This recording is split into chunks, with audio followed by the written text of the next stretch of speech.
Hello everybody, Ray Pedrosa on the McAllen Cable Network here at the McAllen Main Public Library. And we're here celebrating once again for another national award that the library has received. We're so proud, and joining us to talk more about that is Kate Horan. She's the director of the McAllen Main Public Library and the McAllen Library System, and also Bob Simpson with Boltinghouse, Simpson and Gates, which was the main architect of record for the construction project for the building of this library. So we're so honored and so happy that you guys are talking to us about this a big award, American Institute of Architects, right? Thanks for being here, yes. Awesome. You guys are just back from Denver from getting the big news. That's correct. Tell us all about it. How were we selected? Well, we already know the building's beautiful, but talk to us about the criteria for receiving this award. Well, the criteria is based on innovative design. It's the design and the use of the architecture, and Bob can talk to this topic more than I can. But I mean, we started from a Walmart building, so that had its own challenges. But it's turned into, you would never know that this was a Walmart building. It's a beautiful structure. It's very inviting, and our gate counts prove it. We have more than 60,000 people walking through the door every month. Wow. And I know that part of the design criteria, award criteria was also that this has to be a conscious design. It has to take into consideration where it's placed in the community and environmentally sound. This building has some huge chillers, and so we're reusing the water to cool off the building, and that's saving the city a lot of money. And you know what, we want to mention that the publicity that this library has gotten, it has just gone viral.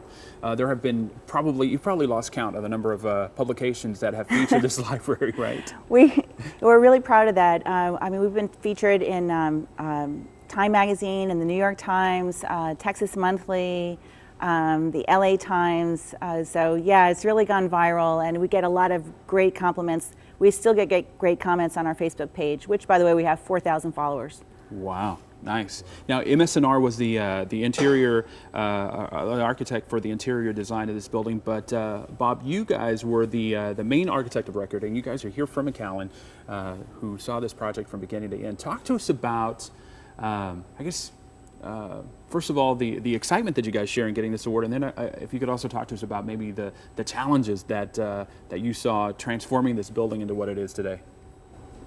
Certainly, putting it all in perspective is it's very important as an architect to get this kind of a recognition on a national level.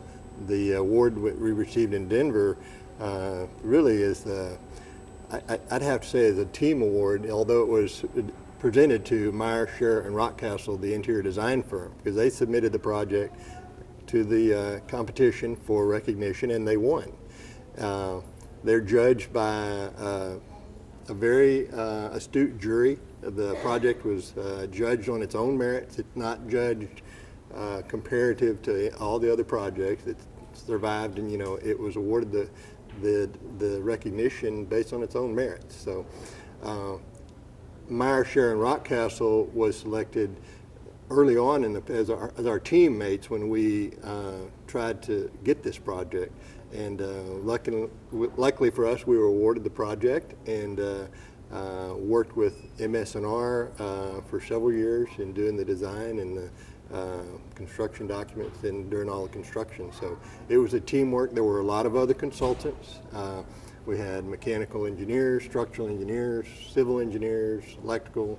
So there was a lot of other team members on the design professional side of the equation. So receiving a national award is an important distinction for the library and for MS&R.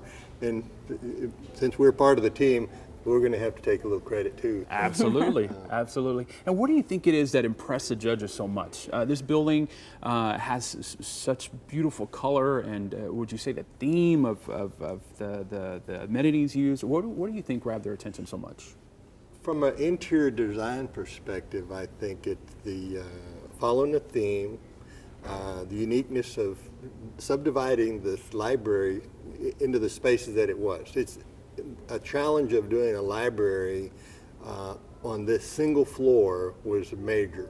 Just organizing it so that it was easy for the users to find their way through the building, the wayfinding, the signage, the graphics, the finishes, the carpet colors, the ceiling, the wood ceiling, the orange color, all is coordinated to make it easier for the users to find their way through here.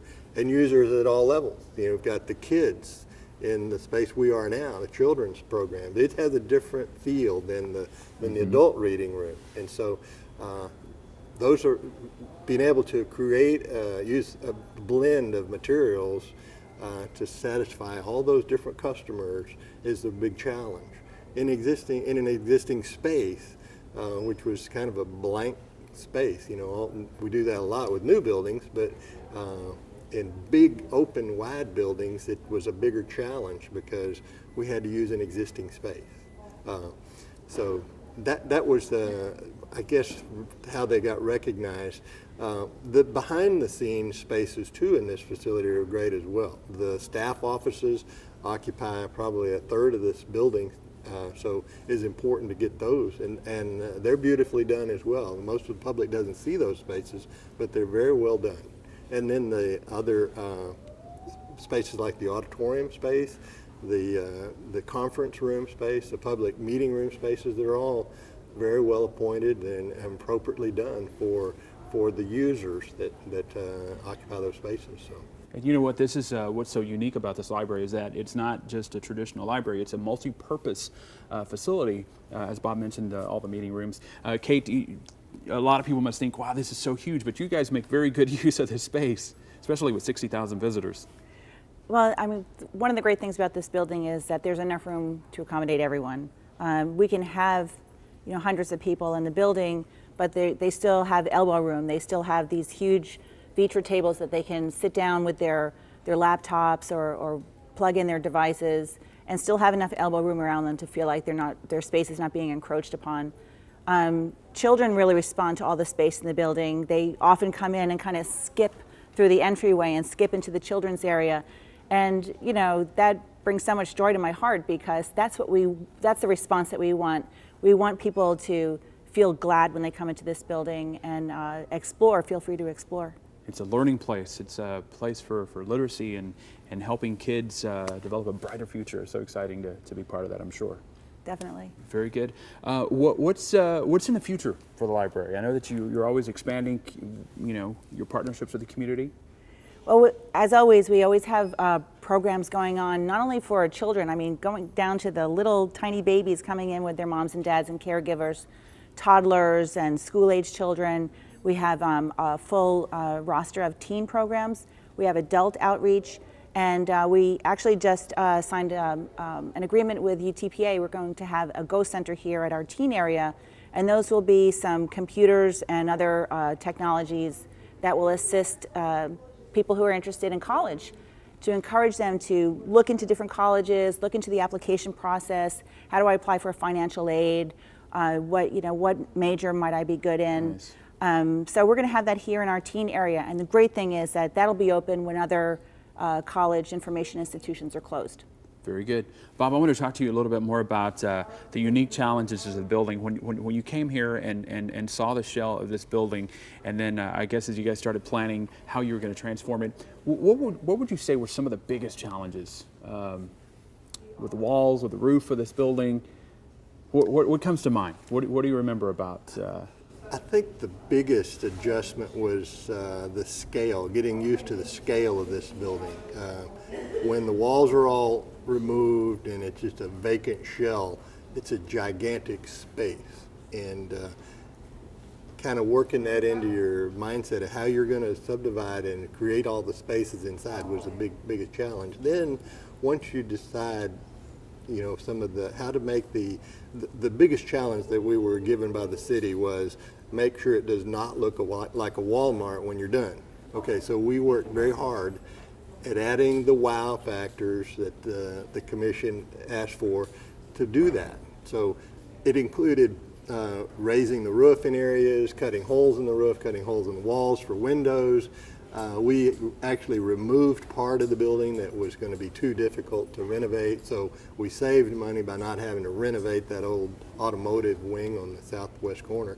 So getting a grasp of all that Now that's just for the building.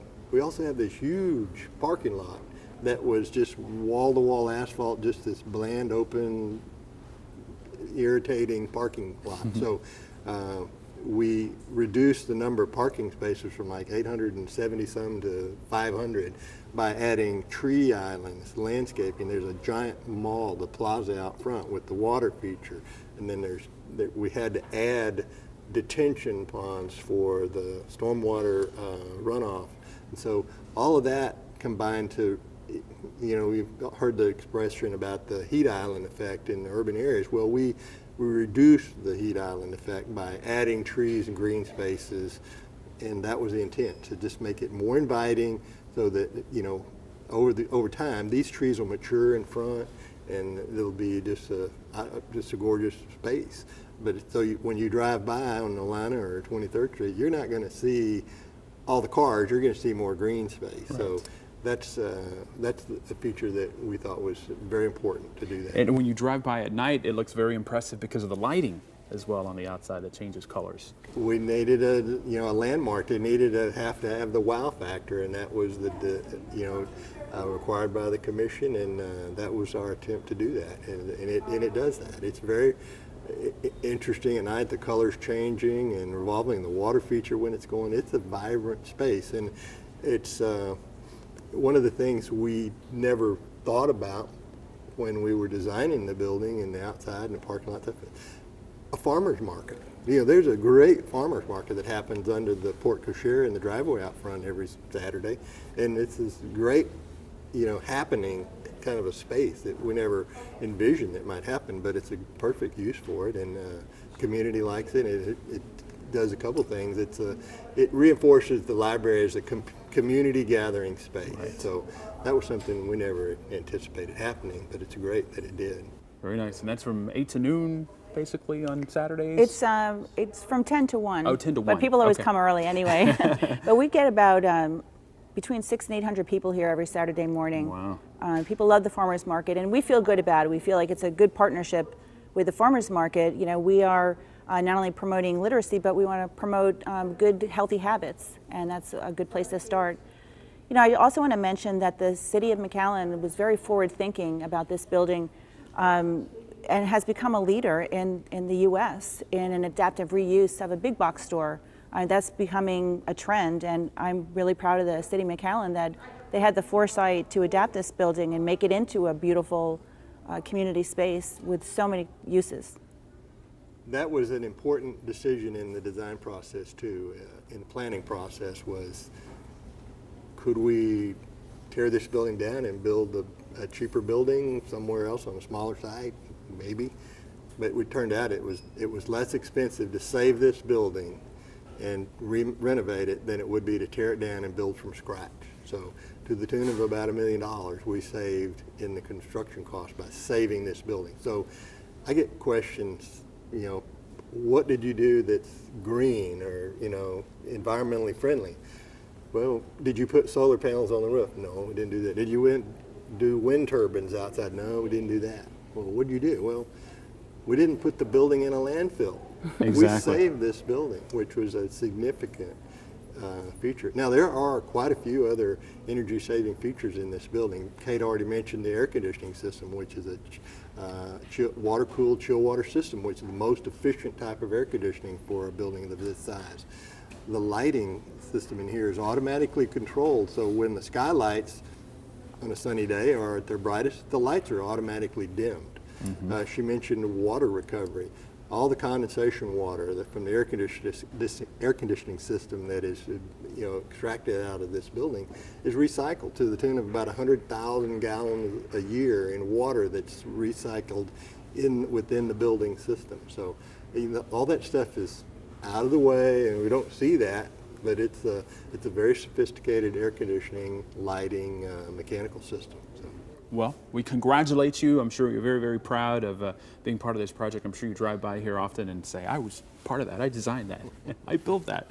So congrats. Congrats on this latest award, and may there be more awards, Kate, in the coming days for this beautiful facility. Congrats. Thank you, Ray. Very good. Thank you. Excellent. Thank you so much for joining us, and as always, we thank you for watching. I'm Ray Pedraza. on the McAllen Cable Network.